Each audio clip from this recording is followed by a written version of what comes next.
Julian sat in a dim, windowless room, staring blankly at a thick stack of white civil debt collection notices resting on a cheap folding table. It took 94 days and 3 diagnostic code verifications to dismantle his fraudulent life. But 94 days ago, he believed he was completely untouchable. Smash cut rewind to 94 days earlier. You have to understand how my mind works. I spend my days as a senior medical claims analyst, sitting in a quiet office auditing thousands of hospital billing logs, checking procedural codes, and verifying insurance compliance. People lie. They lie in casual conversations, they lie in sworn statements, and they certainly lie when $50,000 is on the table. But diagnostic codes and time-stamped billing registries, those are absolute. A code is either valid or it's a fraudulent entry. Make no mistake. When you spend 6 years working graveyard shifts from 11 p.m. to 7 a.m. under flickering fluorescent lights, you learn the exact value of a single dollar. I bought a modest duplex 6 years ago. It wasn't a luxury property. It was a drafty 2-story brick building with peeling window trim that required me to spend every weekend replacing rotted floorboards and rewiring junction boxes with my own calloused hands. I didn't buy it for prestige. I bought it because the rental income from the upper unit was the only thing paying for my disabled Aunt Clara's daily physical therapy and long-term care housing. Honestly, if you've ever had a relative look you dead in the eye and try to convince you that demanding basic financial accountability is just a symptom of your own toxic mind, tell me, how do you process that level of audacity without your chest caving in? Have you ever had to measure the exact moment a family member decided that your survival and the survival of a vulnerable elder was an acceptable sacrifice for their next unearned payout? Look, my daily life during those 6 years was defined by quiet, grinding sacrifice. For 3 straight winters, I heated my lower floor apartment by opening my electric oven door on low for 20 minutes at night, wearing my heavy winter coat indoors to avoid turning on the central thermostat. Why? Because saving $80 a month on electricity meant $80 more for Aunt Clara's medical copays and $80 more for my legal defense retainer when the storm finally hit. My family knew how hard I was working. They saw the dark circles under my eyes and my calloused palms. But in my family, my labor was treated like an infinite resource, while my older brother Julian was treated like a fragile porcelain doll who was far too refined for mundane accountability. Julian was a master of therapy-speak gaslighting. He never admitted to making a mistake or falling behind on bills. Instead, he framed his failures as somatic trauma. Whenever he ran out of money, he would lean back in his chair, sigh deeply, and inform us that his financial crises were the direct result of generational trauma that the family was obligated to collectively fund.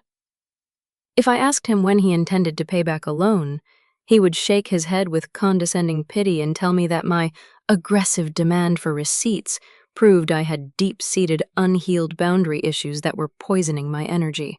And my father, Arthur, bought into every single word.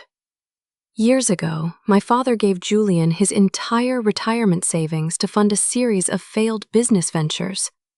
Arthur couldn't admit his son was a grifter, because admitting Julian was a scammer meant admitting Arthur had thrown away his own life savings on an illusion. He was trapped in a complete sunk-cost delusion, constantly protecting Julian's ego to protect his own pride. Then there was Chloe, Julian's girlfriend. Chloe loved posting photos on social media about standing by her somatic injured man, while routinely using public property tax records to make subtle, passive-aggressive jokes about my duplex's modest income at Sunday dinners. The only person who kept me grounded at work was Doc Vance, a retired medical auditor who consulted at my firm. Doc Vance was a legend in compliance.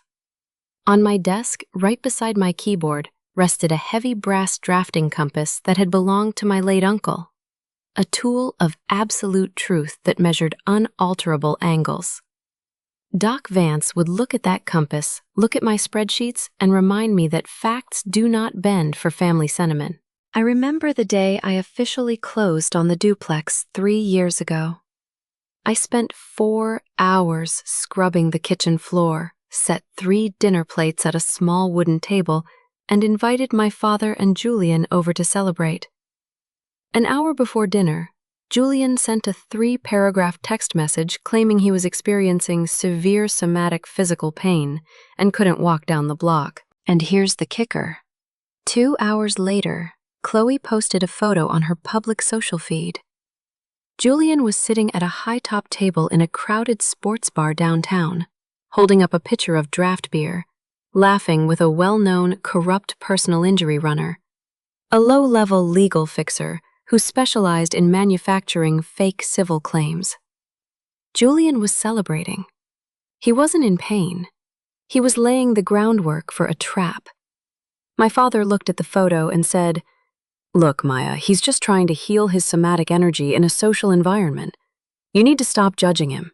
I sat alone in my drafty dining room that night, eating cold pasta off a paper plate, listening to the wind rattle the old window panes. 6 months ago, the trap finally sprang. Julian staged a fake slip-and-fall accident on my duplex's front porch steps, claiming a loose railing caused him to tumble backward and suffer catastrophic, acute spinal trauma. Within 48 hours, he filed a fraudulent $50,000 civil personal injury lawsuit directly against my small property LLC. The lawsuit triggered an immediate notice from my commercial property insurance carrier. Resolve the claim or face total policy cancellation. If my insurance was canceled, my mortgage lender would instantly call the master loan on the duplex, forcing a foreclosure sale that would bankrupt my property LLC and throw Aunt Clara out of her physical therapy facility. And sitting right on top of my desk this morning, attached as Exhibit A to the civil court summons, was the official document Julian's shady legal runner had submitted to support the claim. A detailed 4-page medical billing statement from an obscure outpatient clinic. I stared at the thick white pages resting under my brass drafting compass. The clock on my office wall ticked in the silence, a slow, steady pulse counting down the days before my insurance company made their final coverage determination. The civil summons arrived at 7:15 on a freezing Thursday morning, delivered by a quiet process server who didn't even look me in the eye. $50,000. That was the exact figure printed in bold black type on the cover sheet of the petition. $50,000 for alleged acute spinal trauma resulting from a staged slip-and-fall on my duplex porch. And stapled directly behind that summons was an emergency notice from my commercial insurer. Policy cancellation warning, imminent loss of coverage due to pending high-risk liability litigation. My internal compliance registry dropped to absolute 0. Every neural pathway in my brain seized up like a flagged billing portal encountering a fatal system mismatch. I stood on my drafty porch in my heavy winter coat, the icy wind biting at my cheeks, holding a legal document that threatened to wipe out 6 years of graveyard shifts in a single second. And sitting right on top of that legal packet, attached with a clear plastic paperclip, was a generic yellow $5 Post-it note written in Julian's handwriting. It was stuck to the cover of a self-help pamphlet titled, "Healing Generational Trauma Through Shared Financial Grace." His little handwritten note read, "Maya, please read this with an open heart. This suit is just a formal vehicle for my somatic restoration." My throat closed up so tight I could barely draw air into my lungs. He hadn't just filed a fraudulent lawsuit. He had wrapped his extortion in condescending self-help jargon, handing me a cheap $5 pamphlet while he tried to strip away the one asset protecting our disabled aunt. If you've ever had to stand in the freezing cold holding a civil summons, framed by a brother using therapy speak to justify framing you for financial ruin, tell me, how did you survive that first hour without completely losing your mind? Like, how do you process the biological shock of being targeted as the family scapegoat by someone who shares your exact DNA, while they pretend their theft is an act of spiritual healing? I drove straight to my father's house, my hands numb against the cold steering wheel. I didn't even knock. I pushed the front door open and walked into the warm, carpeted living room. Julian was reclining on the leather sofa, wearing a padded gray neck brace, sipping hot tea while Chloe adjusted a heating pad behind his shoulders. My father was sitting in his armchair, reading the morning newspaper. "You filed a fraudulent lawsuit against my LLC," I said. My voice was low, vibrating with a cold, dangerous tremor. $50,000, Julian?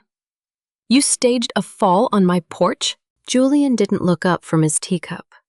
He let out a long, theatrical sigh, resting his palm gently against his neck brace. "Maya, please.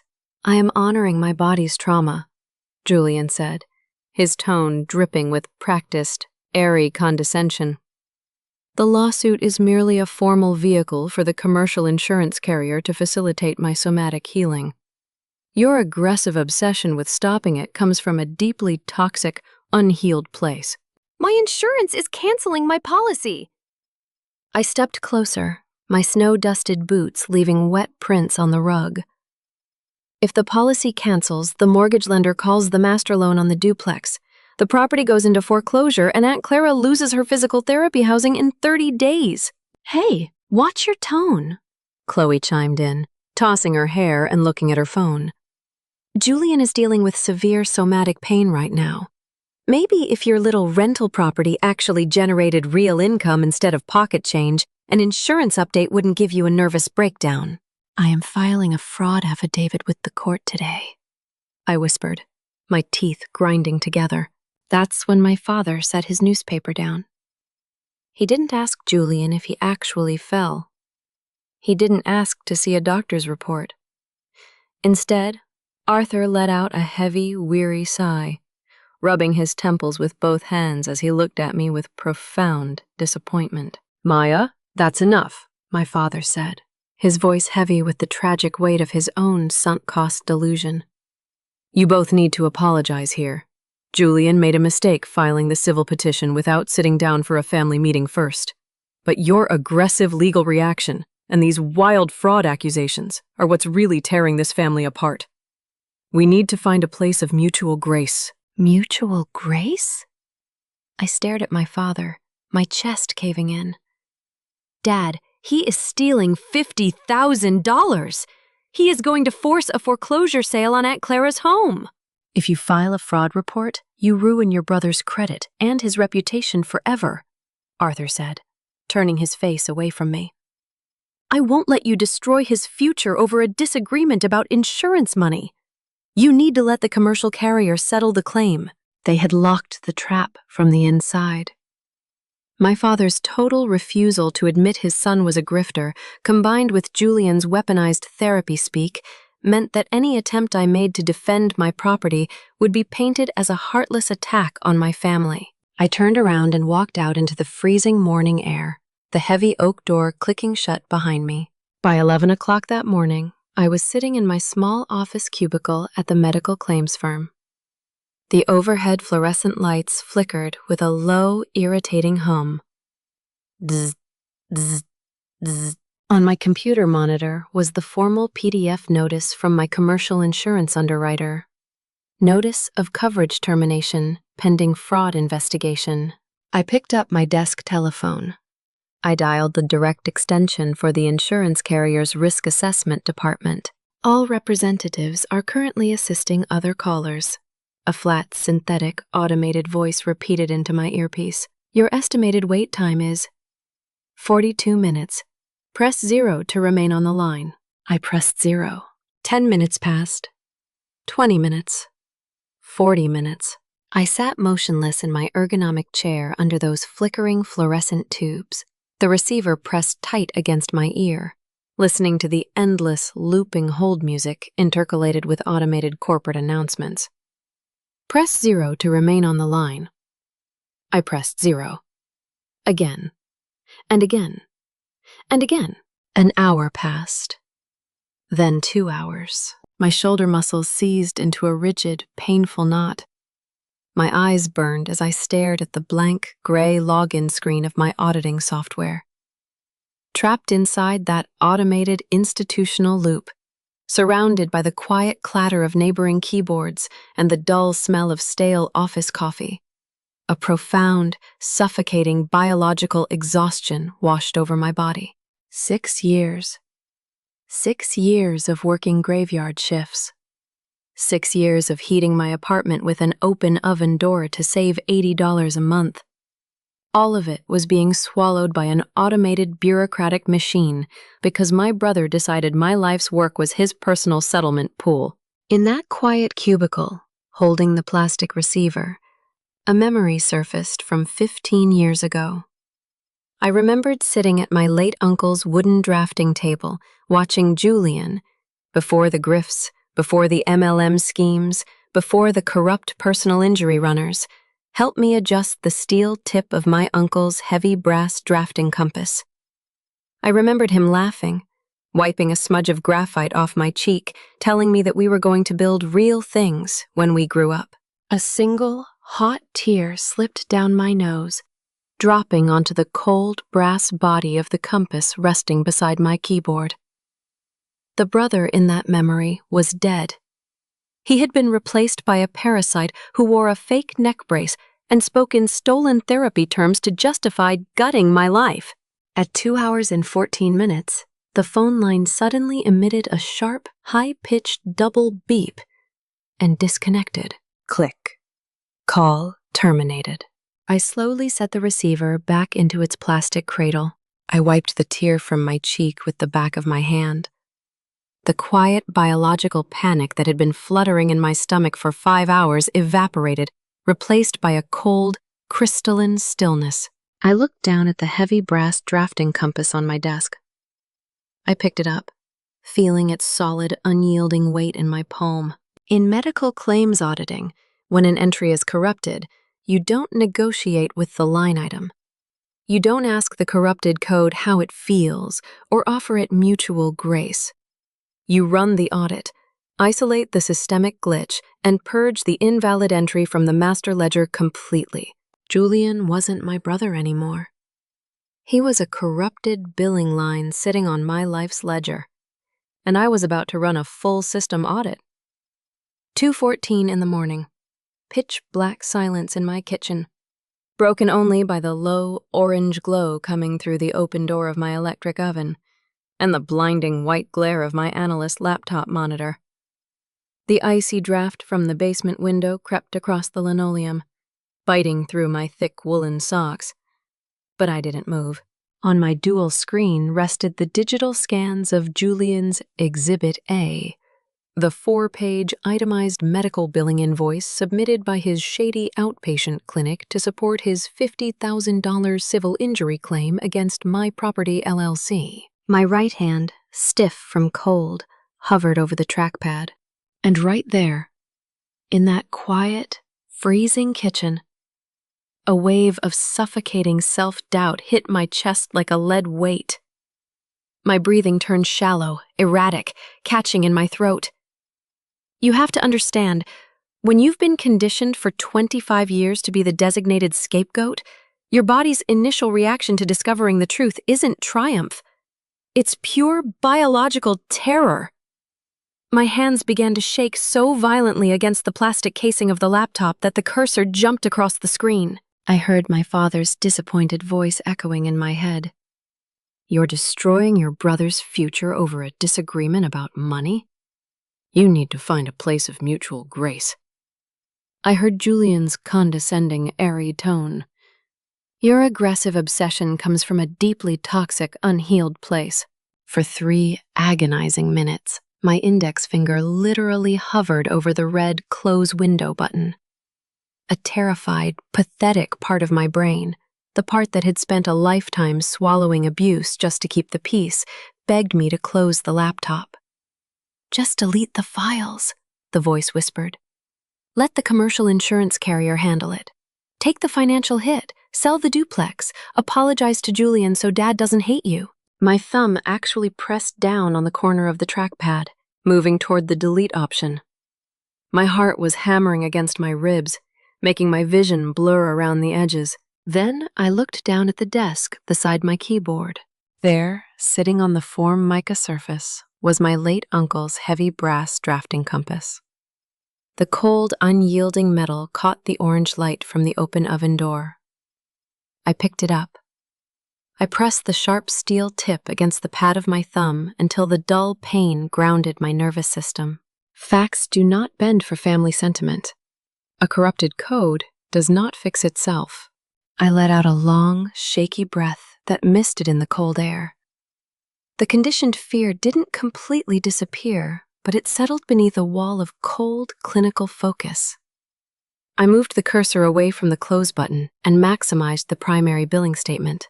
In medical claims auditing, every standardized CMS 1500 billing form is divided into precise procedural grids. Box 21 holds the diagnostic ICD-10 codes, the exact universal alphanumeric indicators that tell an insurance carrier what is wrong with a patient. Box 24D holds the CPT procedure codes, and right beside them are the tiny, critical 2-digit modifier boxes that dictate how those procedures are billed and processed. Julian's clinic had billed a high-level emergency evaluation, a full spinal MRI, and 6 physical therapy sessions under an acute trauma claim. I zoomed in on box 21 on the third page of Exhibit A. Code listed ICD-10-CM M54.5. Low back pain. That was standard.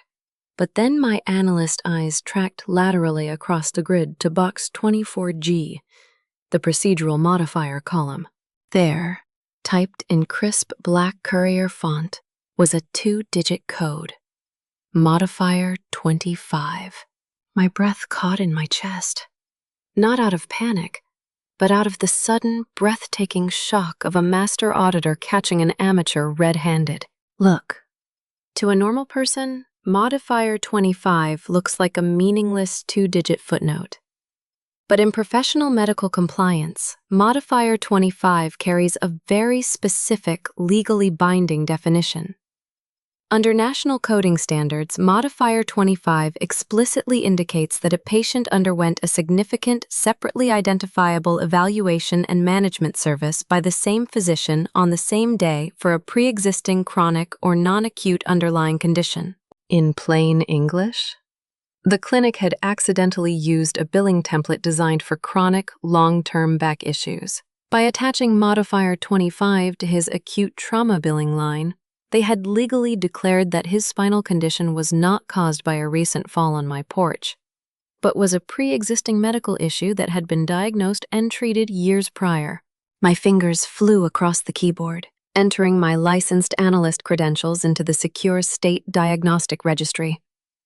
I cross-referenced the ICD-10 Modifier 25 tag against the Master Historical Medical Database. A primary health record popped up on my screen in less than 4 seconds. I read the certified medical log verbatim off the monitor. Patient Julian Vance. Master Medical Record Number MMR-9042-B.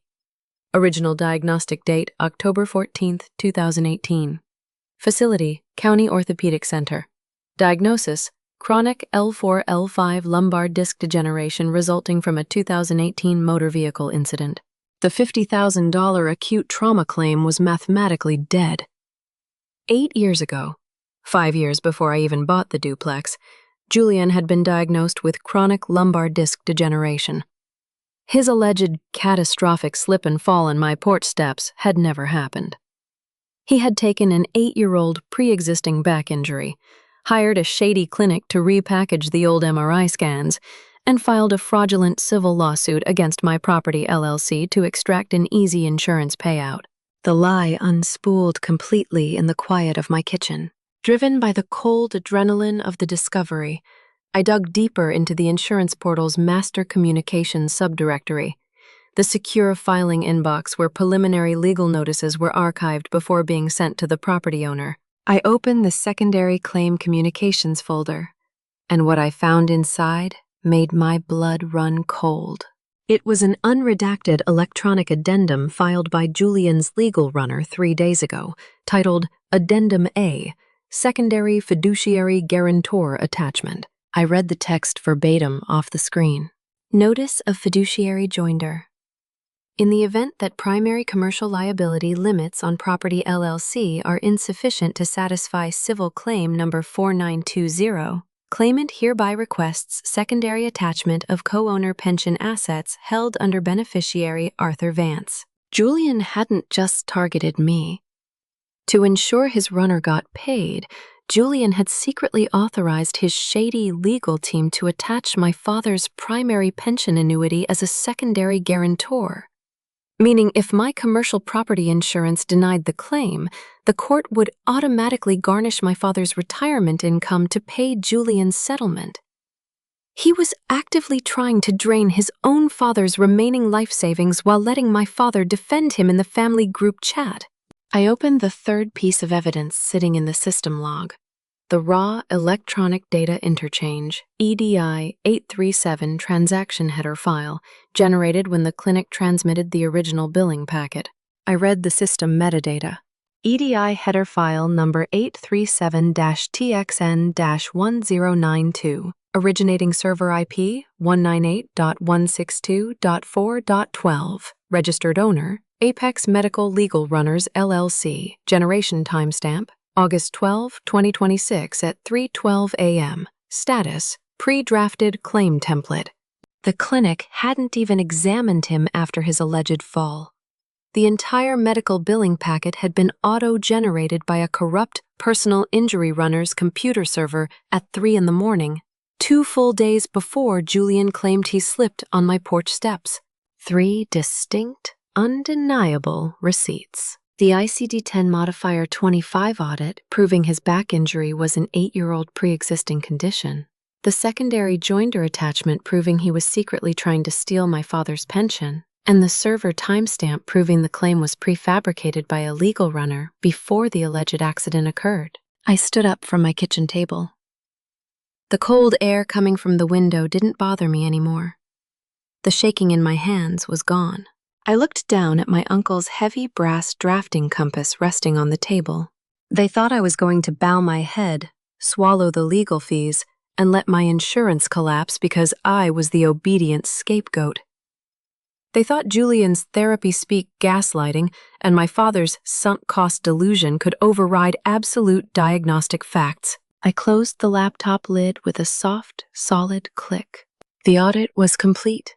The corrupted entry had been located, isolated, and documented, and at 9 o'clock tomorrow morning, I was going to drop the entire ledger directly onto the table. 5:45 on a freezing Friday morning. The heater in my beat-up sedan was blowing lukewarm air against the frosted windshield, making the glass fog up in strange, jagged streaks. I was parked 2 blocks away from the Municipal Land Records building, sitting under a flickering streetlight with my laptop balanced precariously on my knees. I mean, you have to understand that when someone targets your life, they don't just come after your money. They locate the one person you would burn your own world down to protect, and they use them as a human anchor. Julian knew exactly what he was doing when he filed that $50,000 suit against my small property LLC. He knew that the duplex's rental income was the sole funding mechanism paying for my disabled Aunt Clara's daily physical therapy and long-term care housing. He assumed that the fear of her care payments bouncing would force me to surrender to a quick, quietly settled insurance payout. He thought Aunt Clara was his ultimate leverage. He thought I would bow my head and let my commercial insurance collapse before I risked her daily care. My fingers were so stiff from the cold that tapping the keys felt like striking dull wooden pegs against plastic. I pulled my cell phone from my coat pocket, dialed the direct line from my civil elder law attorney, Mr. Thorne, and pressed the receiver against my cold ear. "Thorne and Associates?" his assistant answered on the 3rd ring, her voice muffled by early morning telephone static. "Please hold for Mr. Thorne." "Maya?" Mr. Thorne's dry, methodical voice came through the speaker a moment later. "I just reviewed the emergency fiduciary partition draft you emailed me at 3 a.m. Are you sure you want to execute the irrevocable sub-tier transfer before the arbitration hearing at 9? If I don't execute it right now, Mr. Thorne, the pending liability claim against the Master LLC gives their legal team an opening to freeze the property's operational disbursement account, I whispered, my breath forming a pale white mist against the cold steering wheel. I need Aunt Clara's care fund completely severed from the property LLC's corporate umbrella before 9 o'clock. Understood. Mr. Thorne's pen clacked against his desk. Under State Statute 402, as the sole managing director of the property LLC, you have the legal authority to assign the upper unit's lease receivables directly into an independent, irrevocable healthcare trust for a disabled dependent. Once I register this assignment with the county clerk, the rental income is legally classified as protected eldercare funding. Even if Julian's runner manages to attach a preliminary lien to the Master LLC, they cannot touch a single dollar of Aunt Clara's physical therapy payments. Do it, I said, my voice steady despite the cold tremor in my jaw. Register the assignment now. I am uploading the notarized transfer instrument to the county digital registry right now, Maya, he said. Stand by for the confirmation hash. I held my breath. The silence inside the cold car was terrifying, heavy with the quiet, suffocating paranoia that Julian's runner might somehow discover what I was doing before the filing locked. Outside, a passing delivery truck rumbled along the icy pavement, its heavy tires spraying slush against my driver's side door. Slush, slush. My palm was sweating against the cold leather of the steering wheel. Drops of cold perspiration ran down my neck, making my cotton collar stick to my skin. On my laptop screen, the county registry's secure submission portal flashed its gray, unhurried status indicator.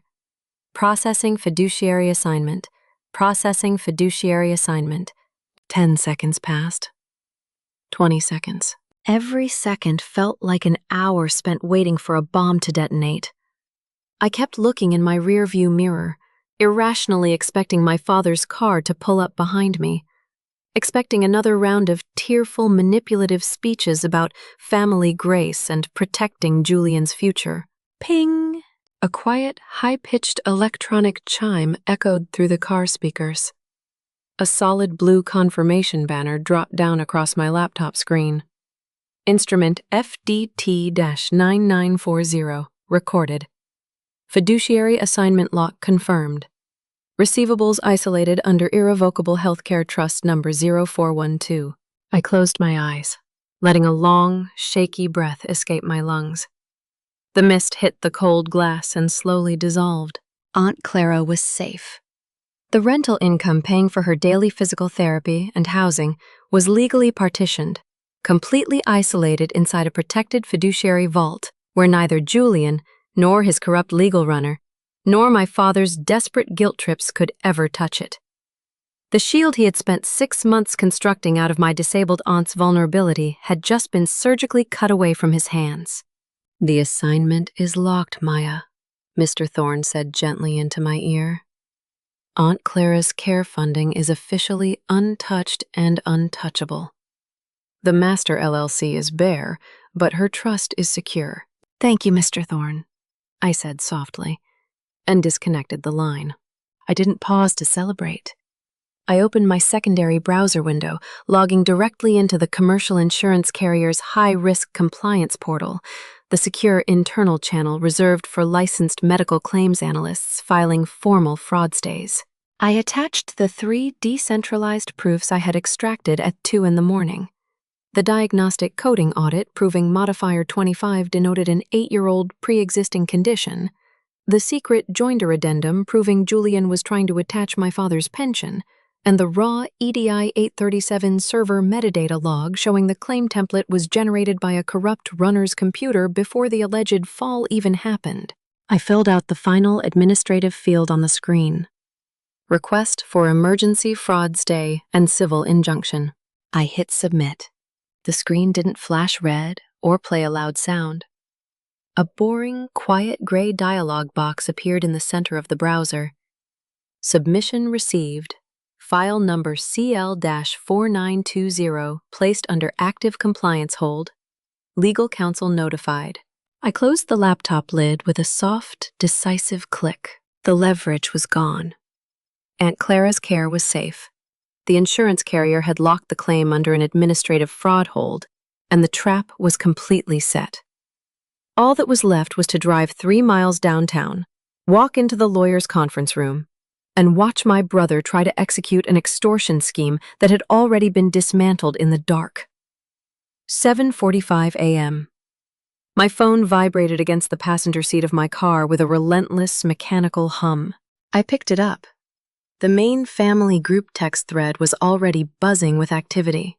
Chloe had kicked off the campaign 40 minutes earlier, sending so much healing energy to Julian today as he prepares for his civil arbitration hearing. Her message read, accompanied by 3 soft blue heart emojis. It is so heartbreaking when family members allow their own unhealed scarcity mindsets and toxic boundary issues to project hostility onto a loved one who is just trying to heal his somatic trauma. My father's reply landed 2 minutes later. Thank you for standing by him, Chloe. Maya is under a lot of emotional stress with her property, but we are praying she chooses family unity over aggressive litigation today. They were establishing the public narrative. They were building a fortress of therapy speak around the lawsuit so that when my commercial insurance company inevitably dropped my policy and forced a foreclosure sale on the duplex, every relative and neighbor in our circle would already believe I was just an unstable, bitter sister destroying her own family out of jealousy. And then, the unforced error happened. At 7:52 a.m., a new notification popped up on the group thread. It wasn't meant for the family. The typing preview bounced for 3 agonizing seconds before the text landed on the screen. Make sure Dad doesn't see the co-defendant addendum on the property claim until Maya's insurance carrier agrees to the $40,000 pretrial settlement. My thumb froze over the glass. My breath hitched in my chest. 1 microsecond passed. 2 microseconds. Message deleted by sender. A second later, Julian typed frantically into the main chat. So sorry, everyone.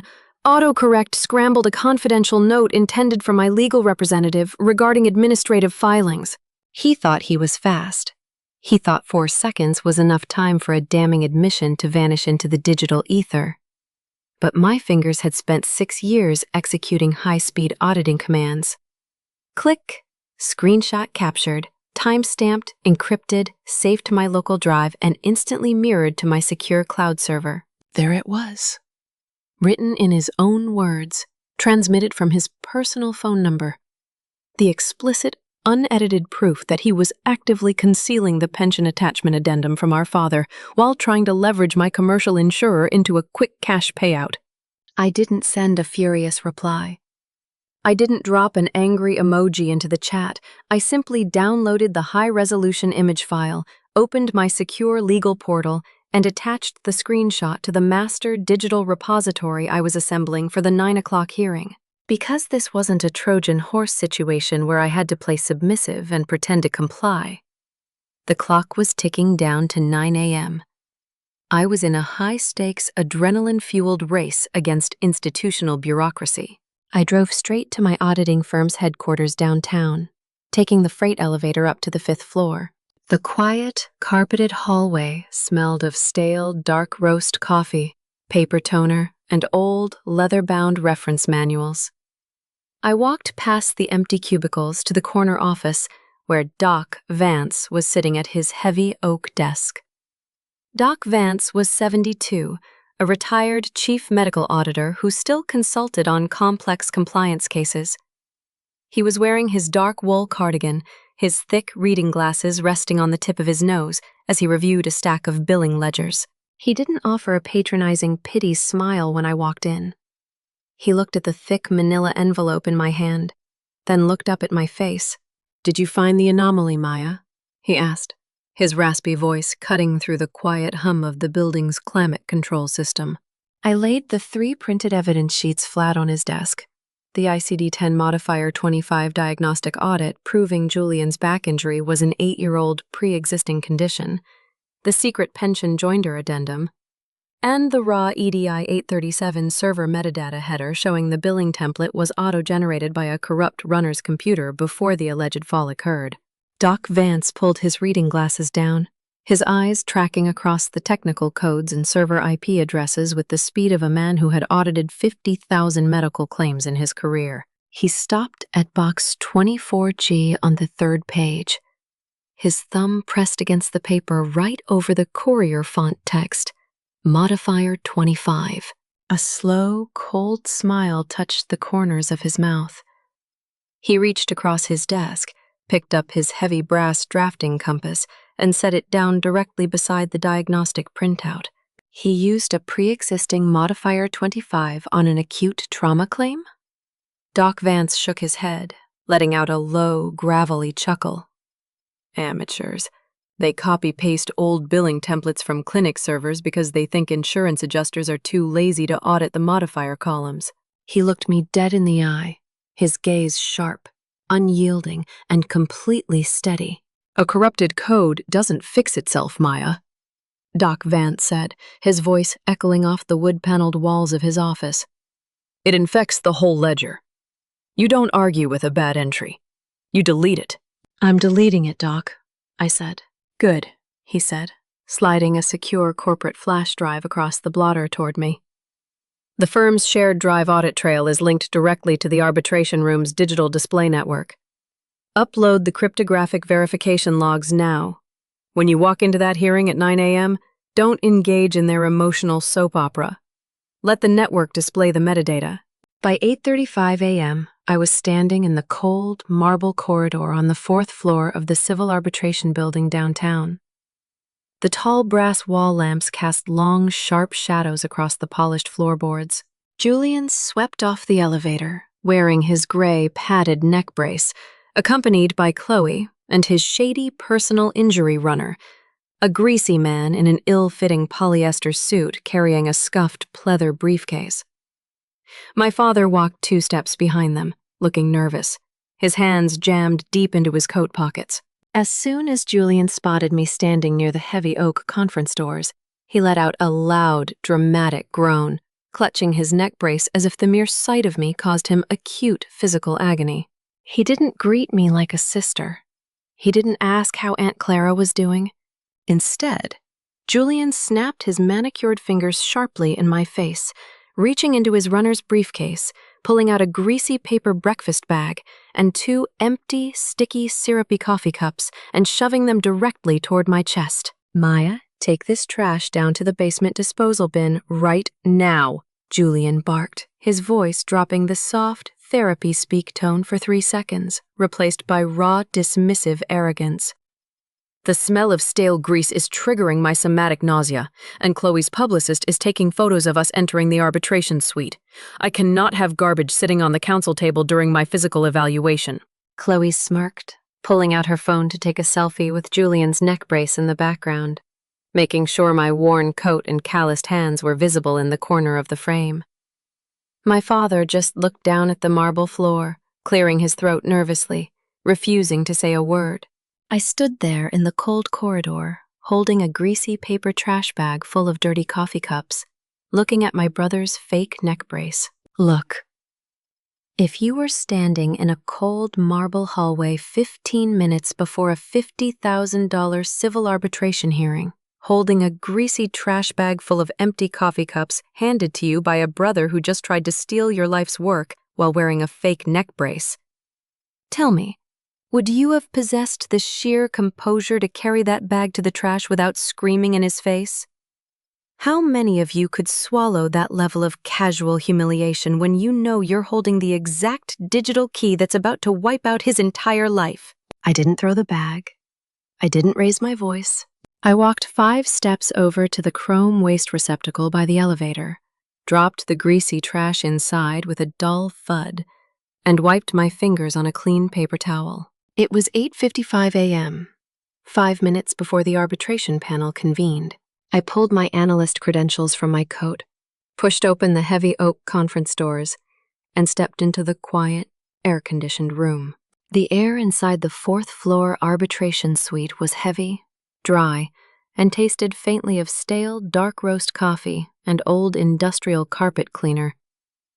A large, wall-mounted presentation monitor hung at the head of the long oak table, its black glass screen reflecting the cold, buzzing fluorescent tubes overhead. The room was enclosed by thick, double-glazed acoustic panels, a quiet, sterile box designed specifically to keep private corporate disputes from spilling out into the public marble corridors. A round, brushed steel clock above the credenza ticked with a slow, mechanical rhythm. Click, click, click. Sitting at the head of the table was Administrator Hayes, a senior civil arbitrator with sharp gray eyes, a pristine navy suit, and a thick legal ledger spread open before him. Beside him sat two corporate risk counsel representatives from my commercial property insurance carrier, their faces completely unreadable as they reviewed the initial petition files.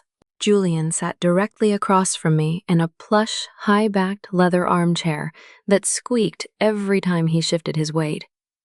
He was wearing his padded gray neck brace, his shoulders slumped in a carefully rehearsed posture of physical vulnerability, resting his forearms on the polished oak. His shady legal runner sat to his left, opening his scuffed pleather briefcase with a loud metallic snap, while Chloe occupied the chair right behind them, leaning forward with her phone poised in her manicured hand. My father sat 2 chairs down on their side of the table, his eyes fixed firmly on his paper water cup, his fingers nervously tracing the rolled edge of the cardboard. I sat alone on my side of the desk. No runner, no legal assistant, just my analyst tablet resting flat on the wood, connected via a short black data cable to the room's shared network port, and my late uncle's heavy brass drafting compass resting inside my coat pocket. Chloe leaned across the back of Julian's chair, her voice dropping into a loud, deliberate whisper that easily carried across the quiet table. "I mean, look at her," Chloe murmured, gesturing subtly toward my worn wool coat draped over the back of my chair. "She's sitting here in a 5-year-old coat with frayed cuffs, acting like she's a corporate executive. I heard she doesn't even turn her central heat on at night. She literally heats her apartment with an open oven door just to save a few dollars. It's honestly pathetic how far some people will go to hoard pennies when their own family is in agony." I didn't turn my head. I didn't look at her. In medical claims auditing, when an unverified party attempts to introduce emotional noise into a formal review, you simply ignore the audio distraction and focus on the primary ledger. Julian let out a low, theatrical groan, wincing slightly as he reached up with both hands to adjust the position of his padded neck brace. He looked over at Administrator Hayes, his face instantly smoothing into that soft, deeply practiced expression of saintly endurance he had spent years perfecting. "Mr. Arbitrator, I want to state for the record before we begin that this entire civil proceeding is deeply painful for me," Julian began, his voice dropping into that smooth, airy cadence that always sounded like a rehearsed self-help audiobook. "I am not here out of malice. I am here because I am honoring my body's somatic trauma following a catastrophic structural failure on my sister's property." Administrator Hayes didn't offer a sympathetic nod. He simply made a small mark in his ledger and gestured for Julian to continue. "You have to understand," Julian continued, leaning forward slightly, his eyes glistening with well-rehearsed emotion as he gestured toward me with open palms. "My sister Maya suffers from a deeply unhealed, toxic boundary issue. She operates from a place of chronic financial scarcity and generational trauma. When I suffered this acute spinal trauma on her porch steps, her immediate instinct wasn't to offer familial grace or somatic support. It was to project her unhealed anxiety onto me and make wild, aggressive accusations about insurance fraud." The shady legal runner nodded vigorously, sliding a stapled copy of the 4-page Exhibit A medical invoice across the oak table toward the insurance company's corporate risk counsel. "This civil claim for $50,000 is not an attack," Julian said softly, placing his hand over his heart and looking directly at the insurance attorneys. It is merely a formal administrative vehicle designed to allow the commercial insurance carrier to facilitate my somatic healing. My sister's aggressive obsession with stopping this payout comes from a deeply toxic, unhealed place. I am simply asking the panel to recognize the legitimacy of my physical suffering and approve the preliminary settlement so our family can finally begin the process of holistic alignment. The insurance counsel picked up the itemized invoice, flipping through the pages, their expressions remaining entirely neutral. Julian leaned back in his leather chair. He took a slow, deliberate sip of water from his glass, adjusted his padded neck brace one more time, and shot me a fleeting, condescending smile across the table. A look of absolute, unshakable victory. He genuinely believed that his therapy speak performance, combined with his runner's pre-packaged clinic invoice, had locked the trap beyond my ability to escape.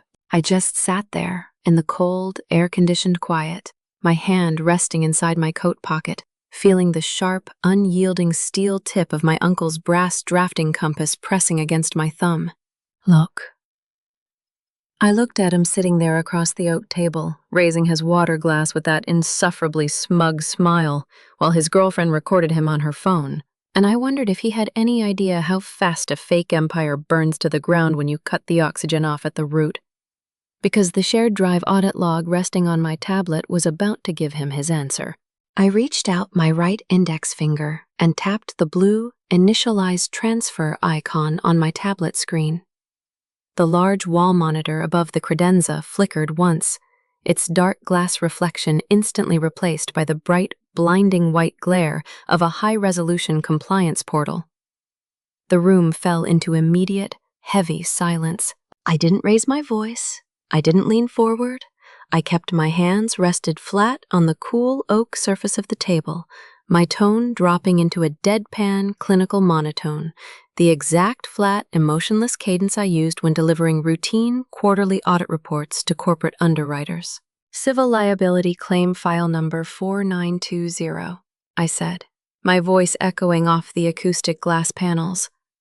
"Submitted on behalf of Julian Vance, alleging acute traumatic spinal damage resulting from a recent slip-and-fall incident on my property."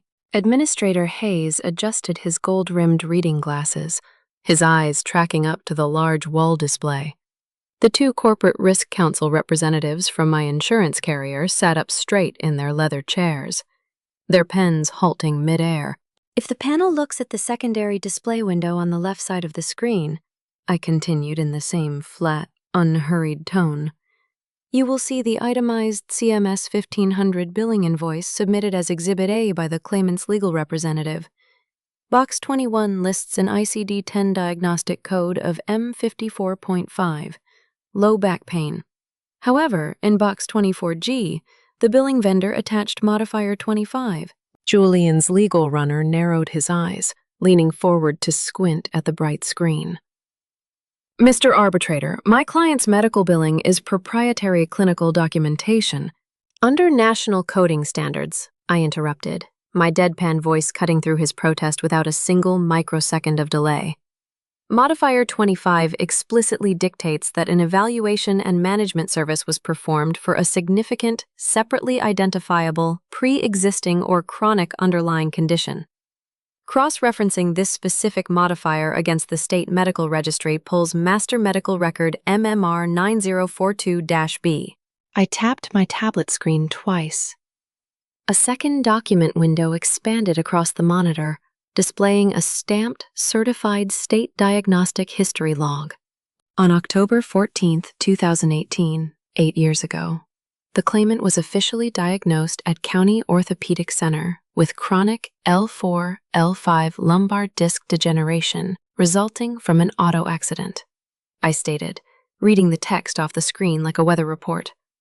The spinal damage cited in this $50,000 claim is an 8-year-old pre-existing condition. The acute trauma alleged in this petition did not occur. The shady legal runner's mouth opened slightly. His hands began to move in quick, nervous twitches over his scuffed briefcase.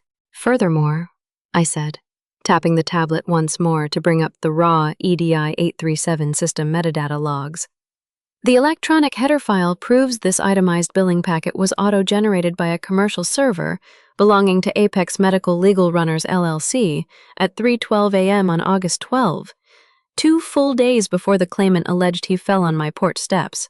The only sound in the sudden, suffocating silence was the low electric hum of the presentation projector fan. Julian's face went completely gray. The soft, saintly posture he had maintained for 20 minutes stiffened into rigid stone.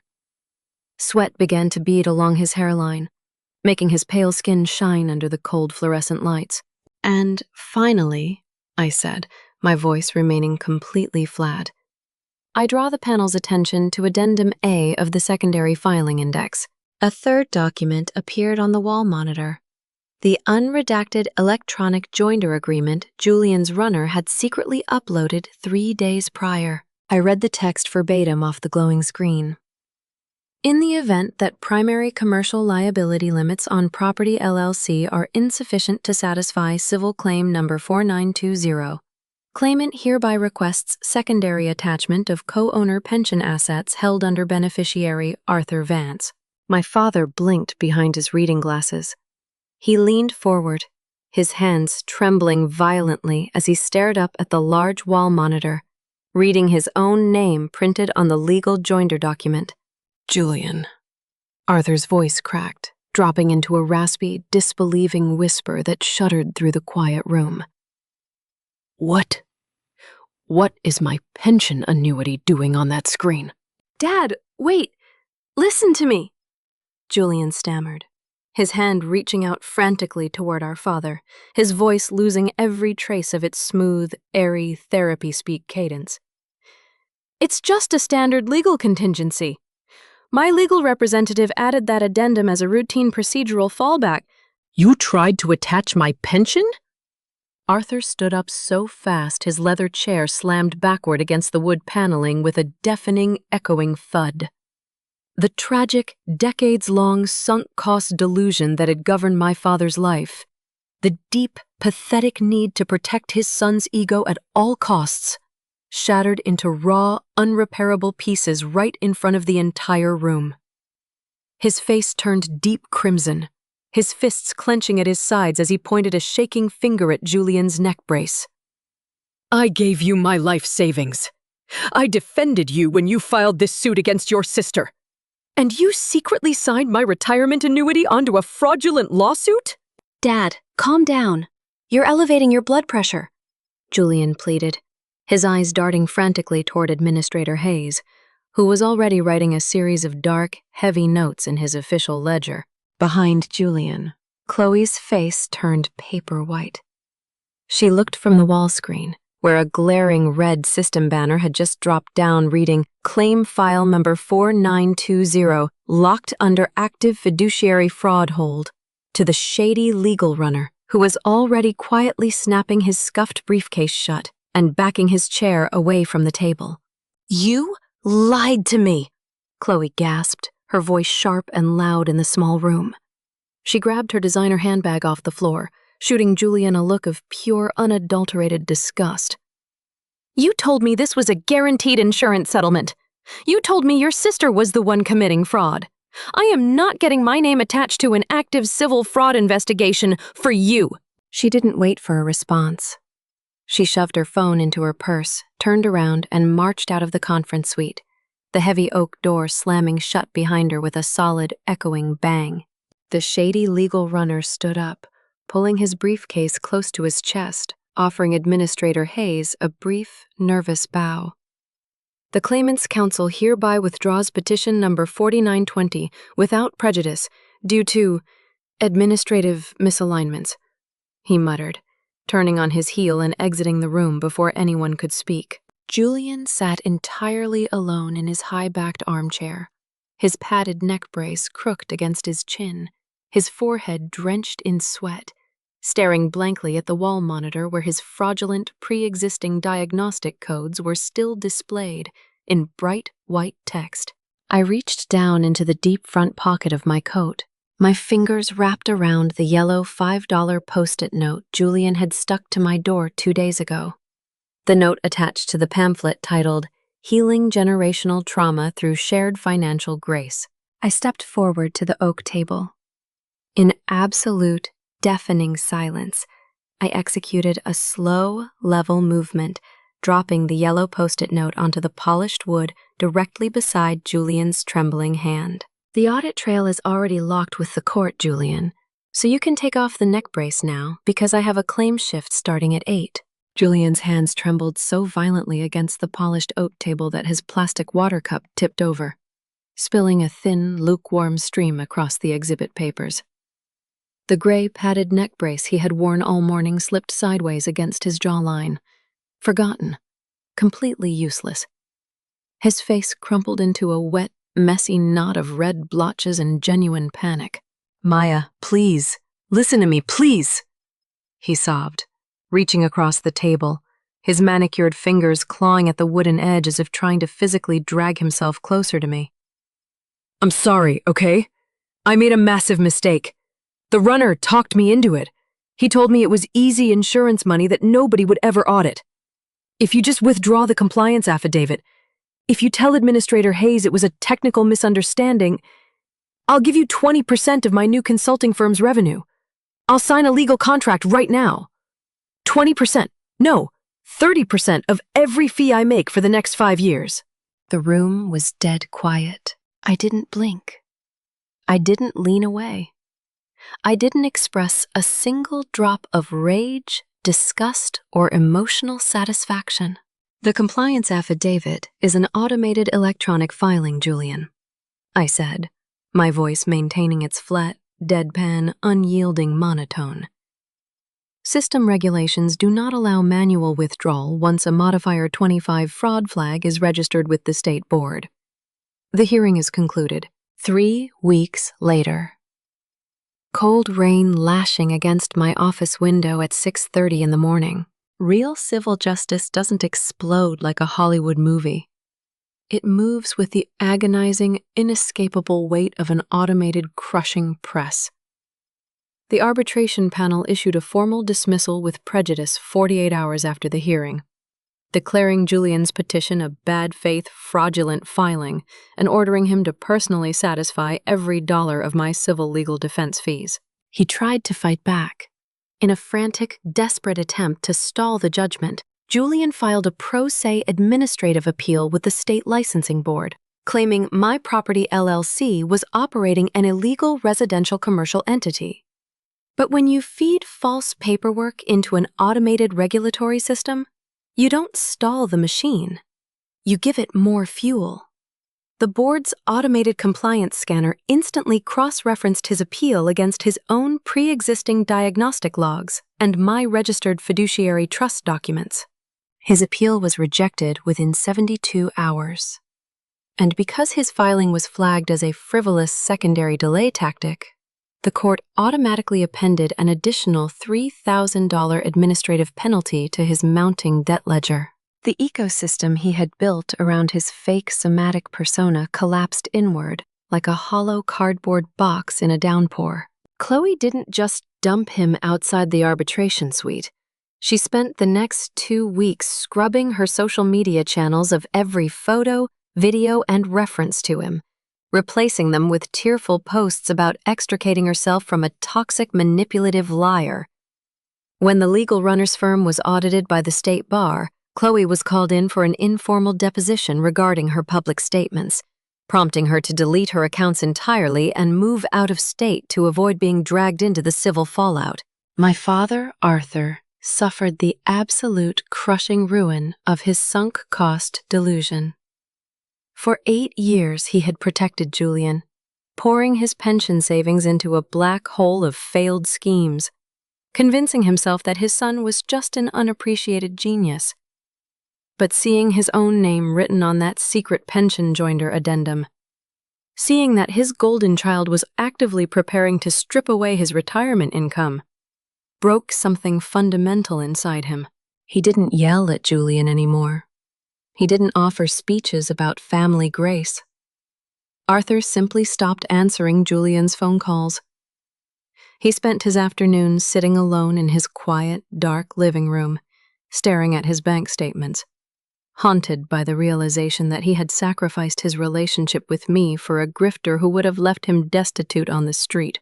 By October, the financial trap Julian had tried to build for me had completely snapped shut around his own neck. Because he had no legitimate corporate income or consulting clients, the civil court granted my attorney a direct wage garnishment order against his temporary part-time retail earnings.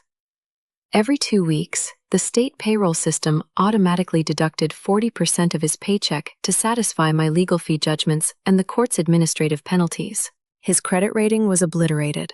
His bank accounts were placed under a permanent civil compliance monitoring hold. He couldn't qualify for a car lease, he couldn't get approved for a credit card, and he couldn't sign a lease on an apartment without a cosigner. A cosigner he no longer had. He was forced into a dreary 300-square-foot basement room on the edge of town, counting exact pennies at the grocery store checkout counter, trapped in the exact suffocating financial cage he had designed for me. I saw him one final time, 3 months after the hearing. I was at the Municipal Civil Legal Aid Center downtown, delivering a batch of pro bono claims audit files for Doc Vance's foundation. As I stepped through the glass doors into the crowded, noisy waiting room, I spotted Julian sitting on a hard plastic chair near the intake desk. He was wearing a faded, oversized fleece jacket, his hair unwashed, his face thin and hollowed out by stress. On his lap rested a clipboard holding a basic 2-page state civil indigency fee waiver form, a standard document required to request low-income legal assistance. He was crying. Not a dramatic, manipulative performance for an audience, but a quiet, pathetic, helpless snip. His hands were trembling so hard he couldn't keep his pen on the signature line. He kept staring at Box 4, a simple section asking for itemized monthly gross income and deductions, completely paralyzed. For 10 years, he had relied on my unseen, unacknowledged technical labor to organize his documents, handle his filings, and translate complex paperwork into manageable steps while he played the visionary corporate alpha. Faced with a simple 2-page government form, the great somatic guru was completely illiterate. He couldn't figure out how to calculate his net deductions. He didn't know how to look up his tax identification code. He just sat there, in the crowded, drafty waiting room, surrounded by weeping strangers and crying children, completely crushed by 2 pages of basic administrative paper, because his scapegoat wasn't there to fill it out for him. 4 weeks after the civil court issued its final judgment, my father came to my duplex. It was a cold, rainy Tuesday evening. He didn't use his old key. I had changed the deadbolts a month ago. So he stood on the front porch under the yellow porch light, his wet coat smelling of damp wool and old tobacco. He looked smaller. The posture of a man who had spent 30 years defending an illusion had completely collapsed, leaving his shoulders hunched and his eyes hollowed out by quiet fatigue. "Maya," he whispered, his voice barely carrying over the sound of rain dripping off the gutter. I brought your uncle's old drafting books from my attic. I thought you might want them for your desk." He set a cardboard box on the small table by my entryway. He didn't step inside. His eyes darted around my hallway, taking in the freshly painted walls, the warm light, the quiet hum of the central heating unit. "Julian he's in a very bad place, Maya," Arthur said, his hands trembling as he adjusted his wet hat. "The court's wage garnishment takes 40% of his retail checks. He can't even afford a decent meal at the end of the week. I mean, he's your brother. We're a family. If you could sign an administrative waiver asking the court to reduce the fee recovery judgment, maybe he could get his footing back." I looked at him standing under the porch light. I didn't feel anger. I didn't feel a surge of bitter satisfaction. In medical claims auditing, when a primary account is flagged for irremediable fraud, you don't hate the corrupted ledger. You simply recognize that its data integrity failed under systemic verification. Sitting there looking at my father, I saw the bitter truth of his life. Arthur was trapped in the ultimate sunk cost delusion. He had poured 30 years of his life savings, his pride, and his family into Julian, and he physically could not accept that the ledger had returned a zero. Admitting Julian was a grifter meant admitting that 30 years of sacrifice had been thrown into a black hole. Look, when a corrupted file is purged from a master database, there is no dramatic system master crash. There is no loud alarm. The line item simply disappears, and the terminal screen returns to a clean, blank slate. That was the exact void I felt in my chest as I looked at him. It wasn't an ache. It was just the mathematical reality that our bond had run out of valid code. The court's judgment is enforceable by law, Dad, I said, my voice completely flat, completely calm. The garnishment stands. But what about family? Arthur's voice cracked into a thin, pathetic rasp, a tear catching in the deep wrinkles beside his eye. I gave him everything I had, Maya. If I can't save him, what was it all for? You chose the illusion, Dad, I said softly. I chose the truth. I pulled my cell phone from my coat pocket right in front of him. I opened my digital accounts portal. In 3 quiet taps, I executed a complete digital purge. I deleted our shared family cloud directory, revoked his proxy access to my property LLC's administrative portal, and permanently blocked both his number and Julian's number across every communication registry I owned. I don't hold the ledger for that house anymore, Dad, I said. And I'm not balancing his debts ever again. Arthur stared at my phone screen as the block confirmations cleared. He opened his mouth to deliver another speech, another plea for mutual grace. But the cold, absolute silence in my eyes stopped him. There was no anger for his guilt trips to feed on. Just dead, quiet space.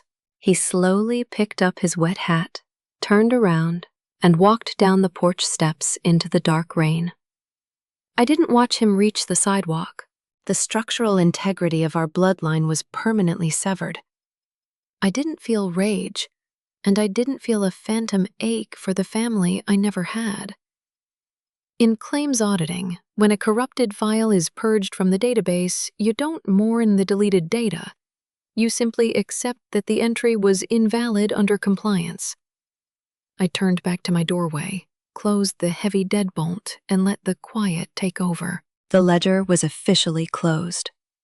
3 days later, the commercial insurance underwriter issued a formal policy reinstatement notice, fully restoring my property LLC's liability coverage with 0 rate penalties.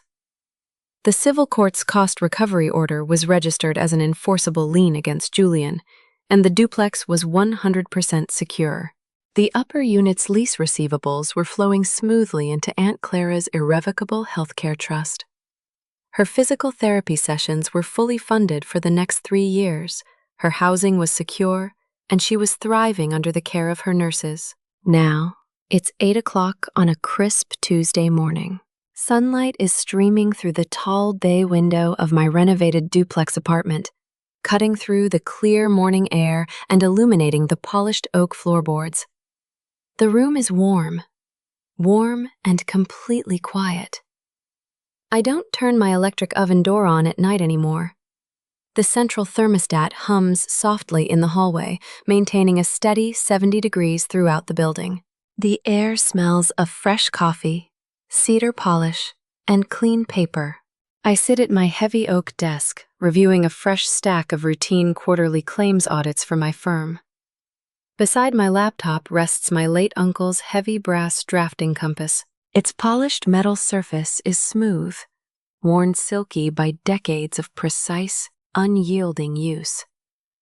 I run my bare thumb over its brass arms, feeling the solid weight of a tool that never lies.